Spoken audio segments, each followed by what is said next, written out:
Well, as we've been hearing, a group known as the TRT has claimed responsibility. That's the urban wing of the PKK.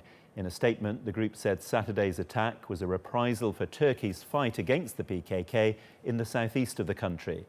The double bombing in Istanbul is the 7th attack claimed by the TRT this year.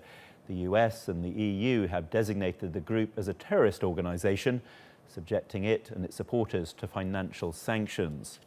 Well, Ahmed al Burai is a lecturer at Istanbul Aydin University, and he joins me here now.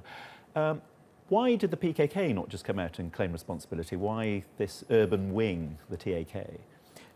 Firstly, we should know that the PKK and the TRT, they're still the same, different names, but still the same. They're both banned, outlawed terrorist organizations carrying out these kind of terrorist attacks. But if you just put yourself in one pot as one organization and one umbrella organization, in that case, you will take all the blame and all the responsibility for any terrorist attack. And that is a kind of playing around to find other outlets inside of the jurisdiction system or the international community. It's not the PKK, it's another organization, the same as Al-Qaeda is doing, trying to rebrand itself with different names, with different organizations, but still the ideology, the mentality, the terrorist attacks, still there, and this doesn't make any difference. Whatever you call them, they've been lethal in the past year, past 18 months. Why have they been flexing their muscles? To be honest, it's a kind of putting more pressure on Turkey. Recently, we're watching that Turkey is being exposed to a real economic crisis. Also, it's a kind of more terrorist attacks in the southeastern part of Turkey. Also, the so-called Caliph of ISIS, al-Baghdadi, declared publicly that Turkey is a legitimate target for his agents and affiliates in the region. On the other hand, recently in Syria, 3 soldiers have been killed by allegedly Assad forces, which is not clear so far. So it's a kind of the most tumultuous period in the contemporary history of Turkey, where you find that lots of enemies trying to carry out operations in parallel in consecutive times, which is very, to be honest, scary to the population here.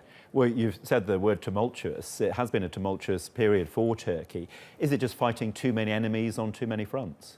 It is. To be honest, Turkey is doing this, and that is the point that Turkey is very angry with the European Union and the United Nations. That is still, it's a NATO member and still has hopes in the European Union to back Turkey, to support it with its war against terrorism.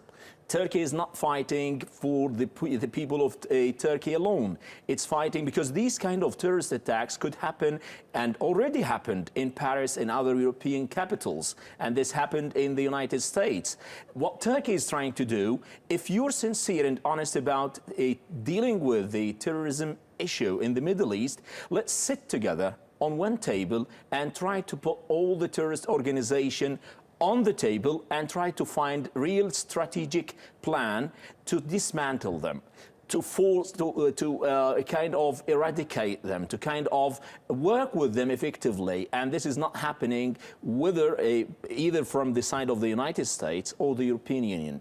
If you have just one last word, in Germany, one of the MPs in Turkey has been mistreated, and the PKK affiliates have the freedom, the complete freedom to rally and to do all the protest, which is not a kind of a goodwill gesture to the from the European sides to the Turkish counterparts. The first responsibility of any government is to protect its citizens. You could say the Turkish government is failing in that extent so far. Will there come a point where the people turn against its leaders?